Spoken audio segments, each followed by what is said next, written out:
When Hui arrived in Bình Thạnh to begin his apprenticeship, he had high hopes. He was 19, hailing from a rural Mekong Delta town, and had never lived in a bustling city district before.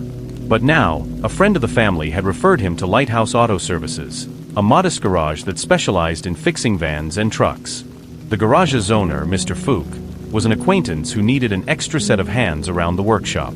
Hui's first weeks passed with minimal drama.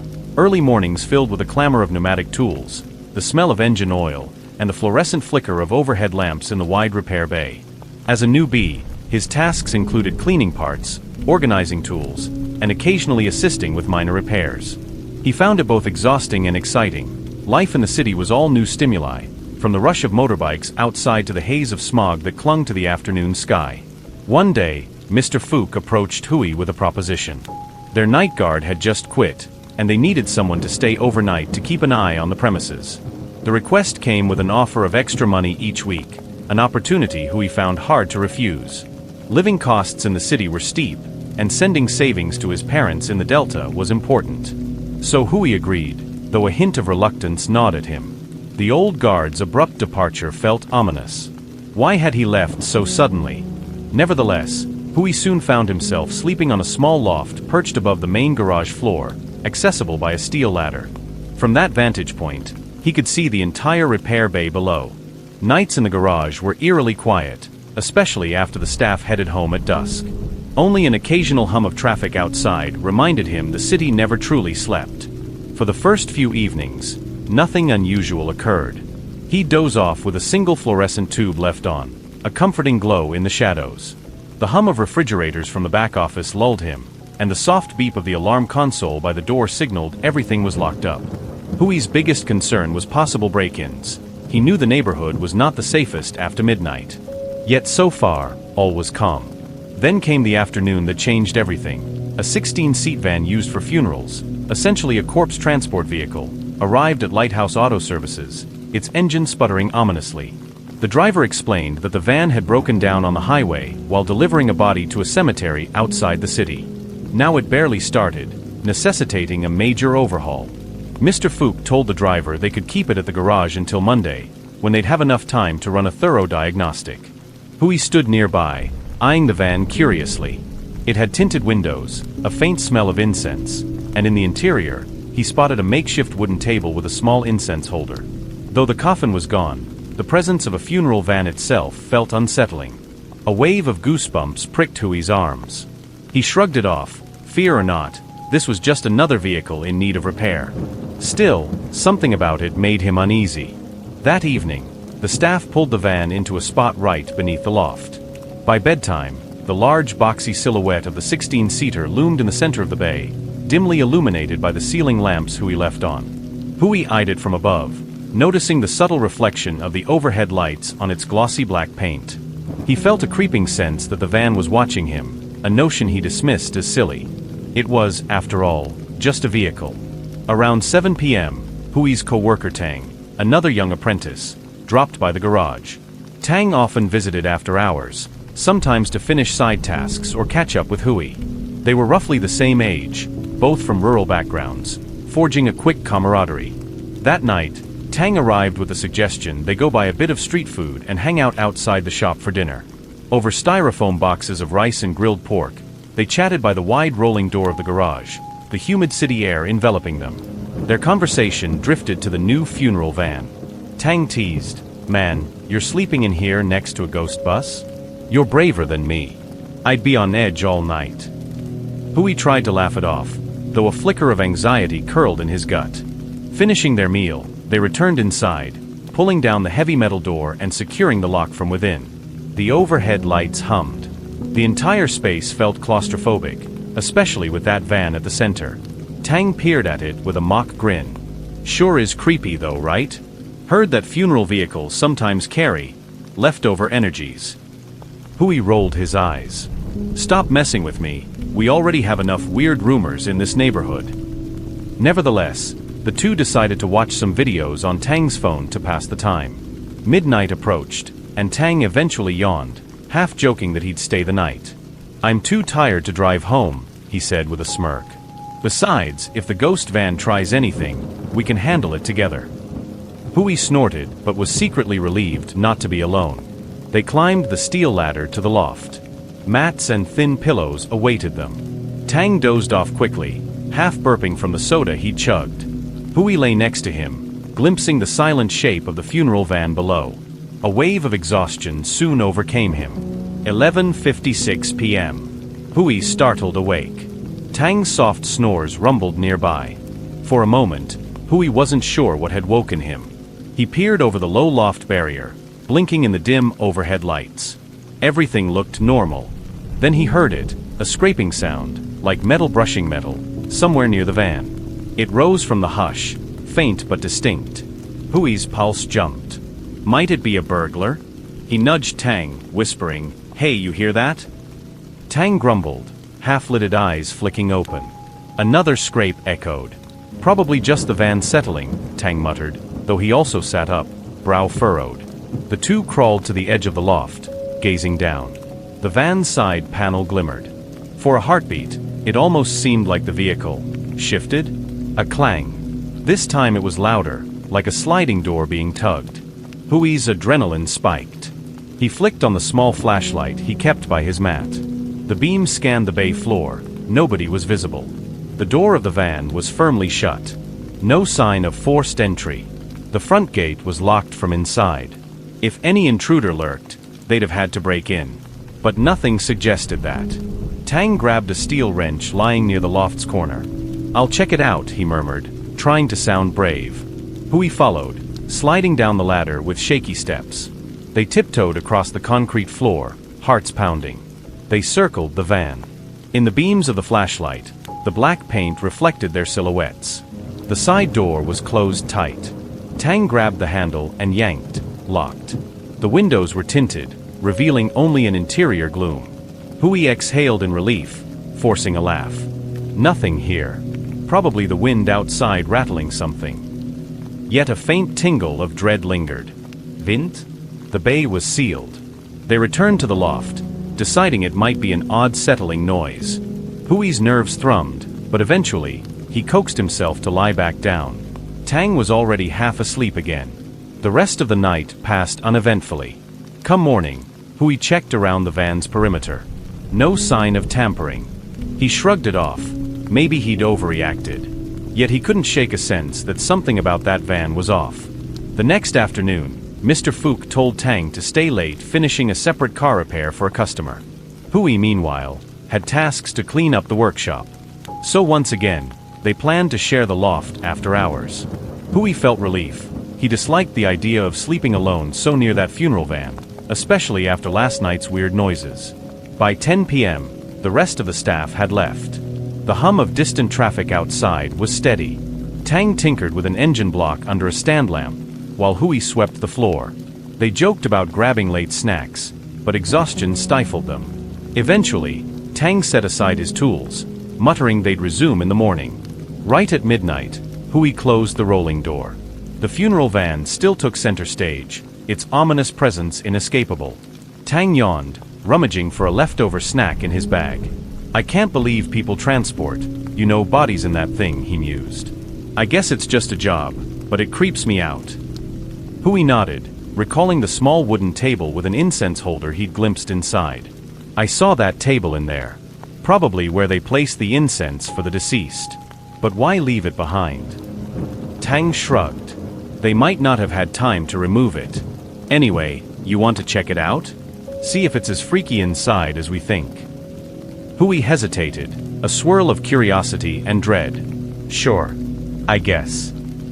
They tiptoed to the passenger door, which was thankfully unlocked. Hui flicked on his flashlight, and they opened the door, revealing a short step up into the vehicle. The interior smelled stale, with a faint whiff of incense. Indeed, near the middle row, a small wooden dais anchored to the floor held a battered incense pot and two half-used candles. Empty seats lined either side, plus a bench in the back presumably for an attendant or caretaker. They lingered a minute, scanning for anything suspicious. Nothing seemed out of place, just a somber hush. Tang cracked a wry grin. "All right, that's enough. Let's not linger in the corpse mobile." He hopped out, pulling Hui with him. They locked the door. Hui forced a laugh. though an uneasy weight pressed on his chest. Something about the van's interior felt inhabited. Back in the loft, Hui and Tang settled to sleep. Neither spoke about last night's scraping. The overhead lights dimmed to a single tube casting shadows. If anything else was amiss, Hui told himself, at least Tang was here. He closed his eyes, half lost in swirling thoughts. 1:20 nachts. Hui snapped upright, heart hammering in his chest. A scream echoed in the workshop, Tang's voice, shrill with terror. Hui whirled, seeing Tang flailing in his sleep as though fighting an invisible attacker. No. Tang gasped, eyes clenched. Hui scrambled over, shaking him awake. Tang jolted, panting, sweat streaming down his brow. What happened?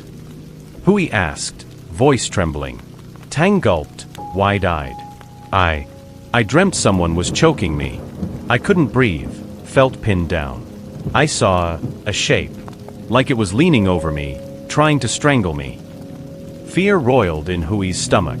Could it be a standard nightmare or something else? Their eyes locked, each seeing mirrored dread. The funeral van. The weird noises. Now Tang's strangulation nightmare. They exchanged uncertain words. We need to check again, Hui insisted. They climbed down the loft. The garage was still, the fluorescent hum magnified by silence. The funeral van sat in the same place, a silent sentinel. A quick survey of the bay floor revealed no intruders. The alarm console near the door read normal. No sign of forced entry, yet a faint rattling whispered from inside the van. Tang and Hui froze, exchanging panicked looks. You hear that, right? Hui whispered. Tang, wrench in hand, nodded. They approached the side door. Hui gingerly tried the handle, locked. The rattling ceased. Before either could speak, the overhead lights flickered violently, throwing the bay into strobing shadows. A thump resounded from within the vehicle, as though something knocked from inside. Adrenaline surged in Hui's veins. Hello, he called shakily. Ridiculous, calling out to who? Then, with a dull click, the strobing lights stabilized. The van lay silent once more. Tang exhaled, heart pounding. What the hell? Hui's hands shook so badly he nearly dropped his flashlight. They found no rational explanation. Confronted with an invisible presence, they could only climb back to the loft, forcing themselves to lie down until morning. Sleep, if it came, was fitful and haunted. By the third day, rumors spread among the staff that the funeral van might be cursed. The driver had mentioned it once carried a body under suspicious circumstances, some story about the deceased's angry relatives. The staff exchanged uneasy glances, but with the schedule full, Mr. Fook insisted they keep the van parked until Monday as planned. Hui's nerves were raw from sleepless nights and an escalating sense of dread. Even in broad daylight, that black van felt oppressive. Once, Hui caught a fleeting reflection in the tinted windshield that seemed to show a face, gaunt, hollow-cheeked. But when he blinked, it was gone. Tang told Hui that after the strangling nightmare, he refused to stay overnight again. That van is messing with my head, he said. I'll come in the morning, but I'm not sleeping near it. Hui swallowed, realizing he'd be alone, forced to face the dark once more. He wanted to protest, but Tang's fear was evident.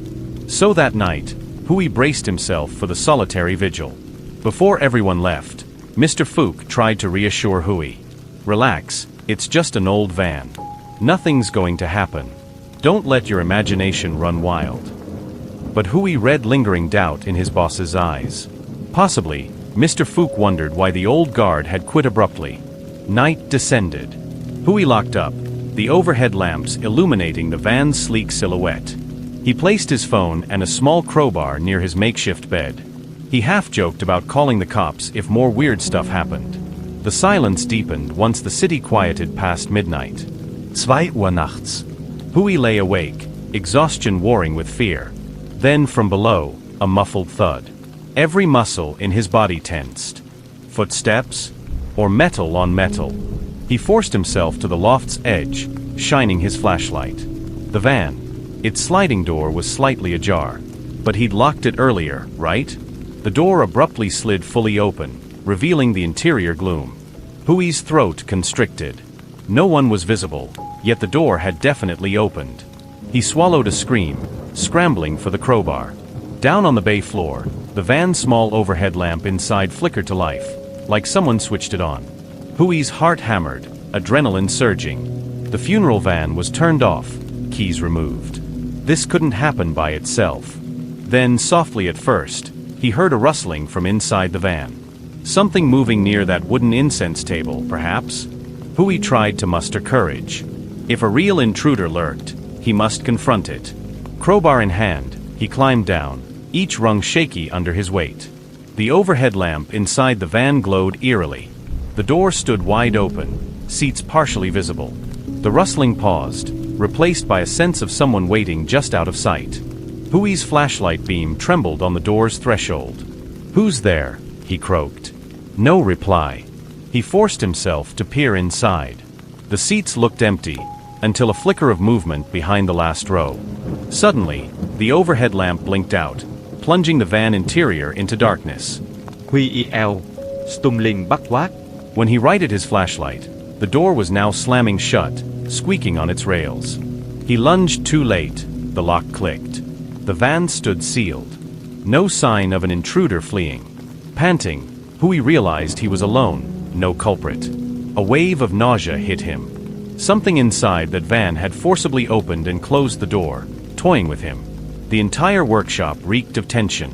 Shaking, he retreated to the loft, phone in hand, ready to dial someone, anyone, but he felt paralyzed by confusion. Who would believe him? He forced himself to remain until dawn, heart hammering at every faint noise. In the morning, Huey confided the night's events to Mr. Fook and another senior mechanic, Trung. Both men exchanged uneasy glances. Could be a short circuit messing with the van's locks, Mr. Fook said, though the explanation sounded hollow even to him. Trung, more superstitious, suggested some spiritual cause. Funeral vehicles often carry leftover energies, he muttered. We might need a blessing before continuing repairs. But Mr. Fook disliked the idea of losing face or scaring off customers with talk of ghosts. He insisted Huey continue as normal, promising they'd do a thorough check on Monday. If you're scared, just call me, Mr. Fook offered. But the man's doubt overshadowed his words. Huey was at his wits' end. He cornered Tang, pleading for him to stay one more night, but Tang refused. Sorry bro, I can't. That thing tried to choke me in my dream, or so it felt. I won't go near it again. Dejected, Huey realized he had no choice.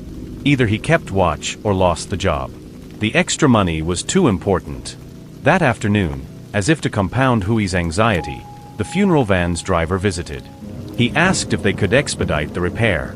Huey overheard him telling Mr. Fook about the deceased's unusual circumstances, that the casket had carried a man who died under suspicious conflict with his family. The driver half joked, better fix it fast. Some weird energies might be attached. Huey's blood ran cold at the confirmation. Nightfall approached. Huey considered calling an exorcist, but that seemed extreme. Instead, he resolved on a simpler approach: offer incense. He bought a small incense bundle from a street vendor, deciding to place it near the van, hoping it might appease any restless spirits. It felt silly, but desperation overcame pride. Around 9 p.m., the staff left. Mr. Fook locked the office.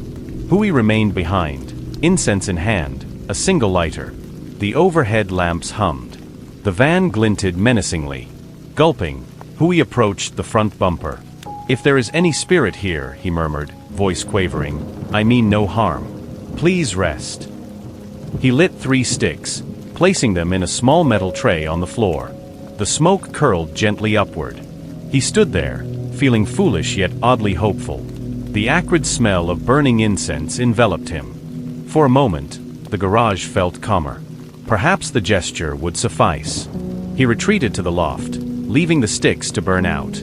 By midnight, he was still anxious, but the atmosphere seemed less oppressive.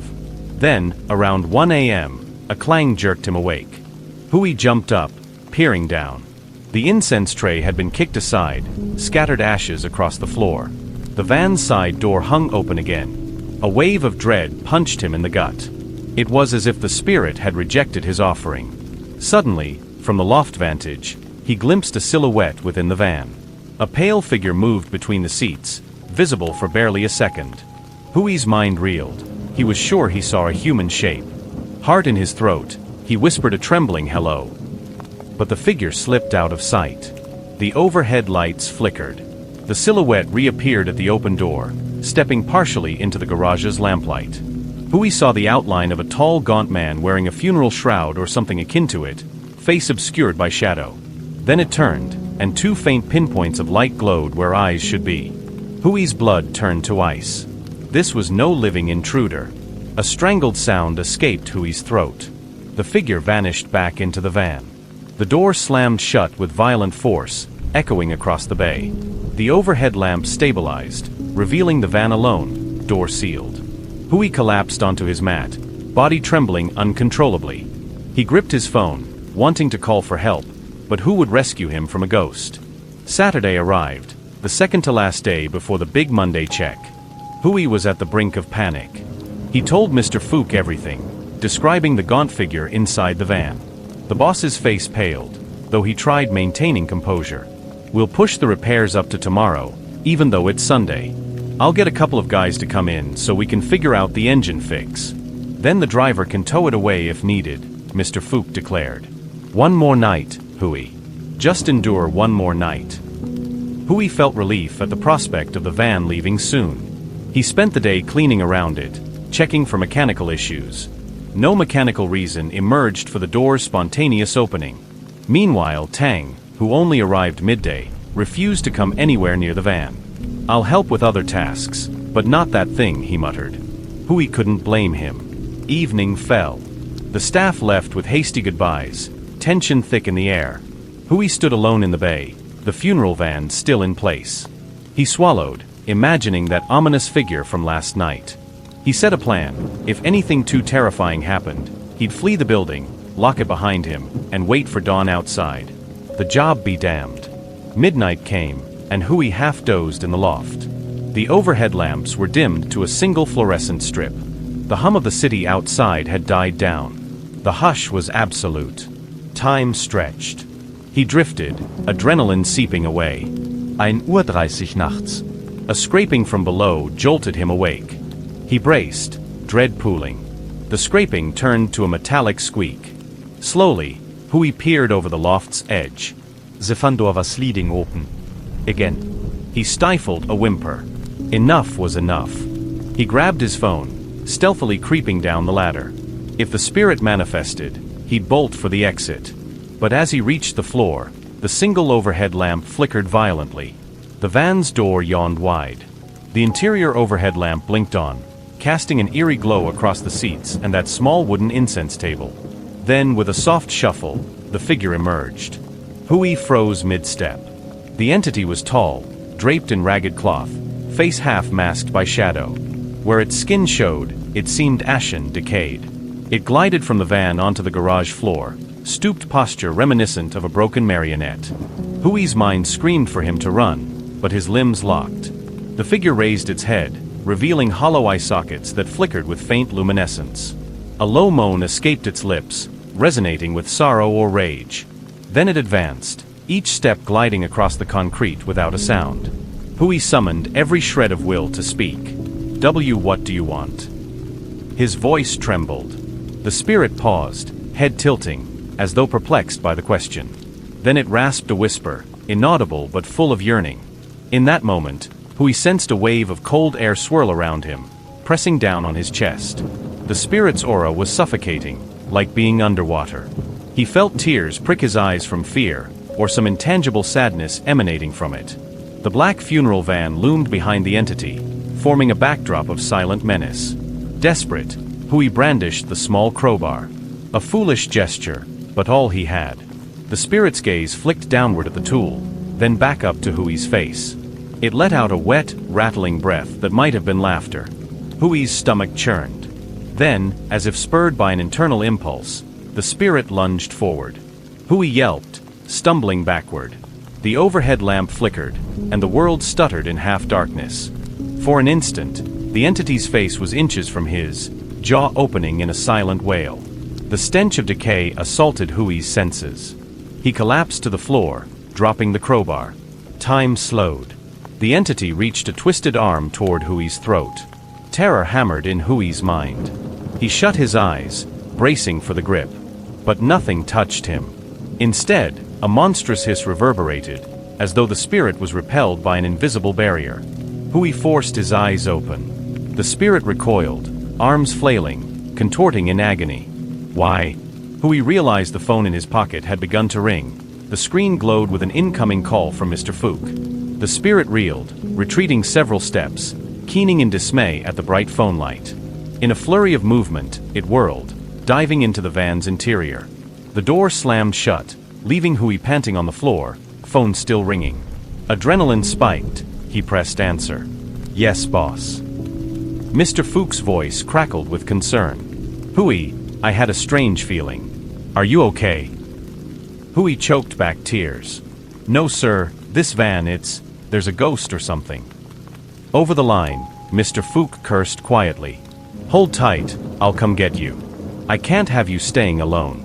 I'll call a friend. Wait out front, or anywhere safe." Shaking with relief, Hui scrambled to his feet. He dashed to the rolling door, unlocking it and forcing it open. The cool night air rushed in, carrying the city's distant hum. He stepped outside, dragging the door shut behind him. He didn't bother to set the alarm. The spirit was inside, after all. Let it roam. He just wanted out. Barely 10 minutes later, a motorbike roared up, Mr. Fook astride it, wearing a hastily donned jacket. He dismounted, concern etched on his face. "Hui, you look pale as death. Let's get away from here." Hui recounted the confrontation, voice trembling. Mr. Fook listened, expression grim. They retreated to a late-night cafe near a busy intersection. Over steaming tea, Hui repeated every detail: the door opening, the silhouette, the lunging. Mr. Fook's skepticism had evaporated. He admitted the old guard left under suspicious circumstances, but never elaborated. They concluded the funeral van must be towed out in the morning, no exceptions. If the driver refused, Mr. Fook would pay a towing company himself. As dawn lightened the sky, they cautiously returned to the garage. Mr. Fook performed a quick perimeter check, discovering no forced entry, no damage. The van sat exactly where it was, door closed, interior lamp off. It looked innocently mundane under the early sun. Hui refused to step inside again. "I can't do it. I'm sorry." Mr. Fook nodded sympathetically. "No need.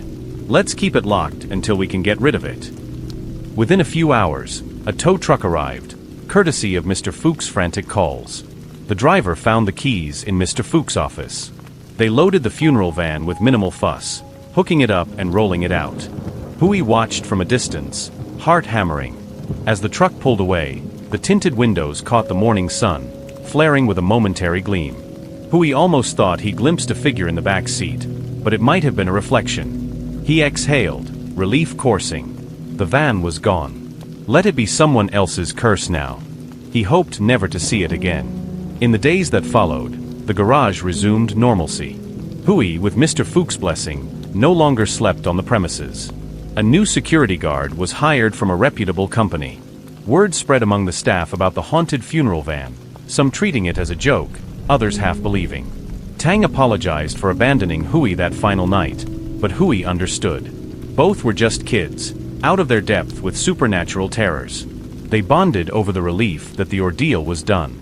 If the van had carried a restless spirit, someone who died with unresolved anger, it was no longer in their domain. Hui's nightmares persisted a short while. He dreamed of the gaunt silhouette rising behind the tinted windows. Each time, he'd jolt awake, heart pounding, only to find himself at his modest rented room, far from the garage. Mr. Fook gave Hui a slight raise to compensate for the terrifying experience. Hui saved part of it to send home, determined to continue honing his mechanical skills despite the trauma. Weeks later, Hui heard that the van's driver had also experienced bizarre incidents, tools shifting, seats unbuckling by themselves. He'd eventually sold the vehicle, possibly to a rural funeral home. That was the last detail Hui gleaned about it. Part of him pitted whoever took possession next, for the spirit might remain. Sometimes, Hui lingered after work with Tang, reminiscing about that fateful weekend. They'd shiver at the memory of the door sliding open in the dead of night. But life carried on. The swirl of traffic in Ben Thanh never ceased. and new vehicles cycled through the garage each week. When quiet moments arrived, Hui would recall the silhouette's moan, the reek of stale incense, the door slamming with invisible force. The memory was inescapably real, a testament to the unseen realm that can manifest among the living. Perhaps the spirit had sought release or revenge, Hui never knew. But he prayed it found peace, away from their unsuspecting workshop. In the end, the silent passenger departed, leaving behind only a cautionary tale of how even the most mundane object, like a 16-seat van in need of repair, can harbor hidden darkness. And for Hui, that darkness was enough to ensure he'd never again volunteer to guard a funeral vehicle overnight.